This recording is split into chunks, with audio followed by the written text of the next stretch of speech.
ವಿಜಯನಗರ ಜಿಲ್ಲೆ ಹೊಸಪೇಟೆಯ Shri ಭವರ್ಲಾಲ್ Bachawat memorial theosophical BCA ಕಾಲೇಜಿನಲ್ಲಿ ಇಂದು ಜಿಲ್ಲಾ ಬಿಜೆಪಿ ಮಹಿಳಾ ಮೋರ್ಚಾದ ವತಿಯಿಂದ ಆತ್ಮನಿರ್ಭರ ಭಾರತ ಸಂಕಲ್ಪ ಅಭಿಯಾನ ಹಮ್ಮಿಕೊಳ್ಳಲಾಗಿತ್ತು. ಈ ವೇಳೆ ಪ್ರತಿಜ್ಞಾವಿಧಿ ಸ್ವೀಕರಿಸಿದರು.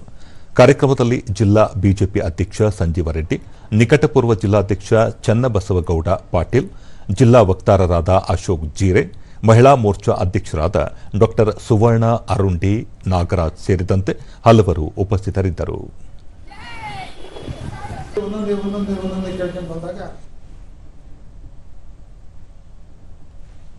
ಬಳಿಕ ಸಂಜೀವ ರೆಡ್ಡಿ, ಸ್ವದೇಶಿ ವಸ್ತು ಉತ್ಪಾದನೆ ಮತ್ತು ಬಳಕೆಯಿಂದ ದೇಶ ಅಭಿವೃದ್ಧಿ ಕಡೆಗೆ ಸಾಗಲಿದೆ.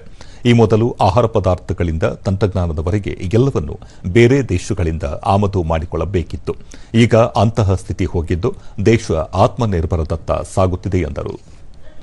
ನಮ್ಮ ದೇಶೀಯ ನಮ್ಮ ಕೈಗಾರಿಕೆಗಳಿಗೆ ಒಂದು ಕರೆ ಕೊಟ್ಟಾಗ ಮುಂದಿನ 4 ತಿಂಗಳಲ್ಲಿ 140 ಕೋಟಿ ಜನಸಂಖ್ಯೆಗೆ ಎಲ್ಲ ಮಾಸ್ಕ್ಗಳು ಪಿಪಿ ಕಿಟ್ಗಳು ಇದ್ದು ಬೇರೆ ದೇಶಗಳಿಗೆ ರಫ್ತು ಮಾಡುವಂತ ಪರಿಸ್ಥಿತಿ ನಾವು ಹೋದ್ವಿ. ಇದು ಯಾವ ಕಾರಣದಿಂದ?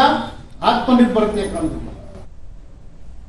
ಚನ್ನಬಸವನಗೌಡ ಪಾಟೀಲ್, ಅಭಿವೃದ್ಧಿ ಹೊಂದಿದ ದೇಶ ರೂಪುಗೊಳ್ಳಬೇಕಾದರೆ ಪ್ರತಿಯೊಬ್ಬರೂ ಸ್ವಾವಲಂಬನೆ ಮತ್ತು ಸ್ವಾಭಿಮಾನಿಗಳಾಗಬೇಕು ಎಂದು ಅಭಿಪ್ರಾಯಪಟ್ಟರು. ದೇಶದ ಮೇಲೆ ಅವಲಂಬಿತ ಆಗಿರ್ತಕ್ಕಂಥದ್ದು ನಾವು ಹೇಳಬಹುದು.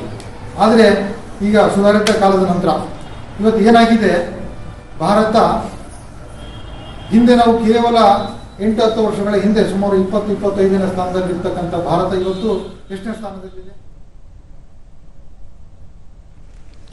ದೂರದರ್ಶನದೊಂದಿಗೆ ಬಿಜೆಪಿ ಮಹಿಳಾ ಮೋರ್ಚಾ ಅಧ್ಯಕ್ಷರಾದ ಡಾ ಸುವರ್ಣ ಅರುಂಡಿ ನಾಗರಾಜ್, ಆತ್ಮನಿರ್ಭರ ಭಾರತದಡಿ ಸ್ವದೇಶಿ ಸಂಕಲ್ಪ ಅಭಿಯಾನವನ್ನು ಹಮ್ಮಿಕೊಂಡಿದ್ದು, ಈ ಬಗ್ಗೆ ಯುವ ಜನರಲ್ಲಿ ಜಾಗೃತಿ ಮೂಡಿಸುವ ಕೆಲಸ ಮಾಡಲಾಯಿತು ಎಂದರು. ಸಾಧಿಸಲಿಕ್ಕೆ ಸಾಧ್ಯ. ಹಾಗೆ ಇವತ್ತು ಜಗತ್ತು ಕೂಡ ನಮ್ಮ ಭಾರತವನ್ನ ನೋಡ್ತಾ ಇದೆ ಅಂತ ಹೇಳಿದ್ರೆ ನಾವು ಆತ್ಮನಿರ್ಭರ ಭಾರತದ ಸಂಕಲ್ಪವನ್ನ ಮಾಡಿ ಆ ನಿಟ್ಟಿನಲ್ಲಿ ಕಾರ್ಯಕ್ರಮಗಳನ್ನು ಕೈಗೊಳ್ತಾ ಇದೀವಿ. ಜನರು ಕೂಡ ಅದಕ್ಕೆ ಸಿದ್ಧತೆಯನ್ನ ಮಾಡ್ಕೊಂಡಿದ್ದಾರೆ ಅನ್ನುವಂಥದ್ದನ್ನ ನಾವಿಲ್ಲಿ ಗಮನಿಸಬೇಕಾಗುತ್ತೆ. ವಿದ್ಯಾರ್ಥಿನಿ ಮಂಗಳ, ನಾವೇ ತಯಾರಿಸಿದ ವಸ್ತುಗಳನ್ನು ಬಳಸುವುದರಿಂದ ದೇಶ ಸದೃಢವಾಗಲಿದೆ ಎಂದು ಹೇಳಿದರು.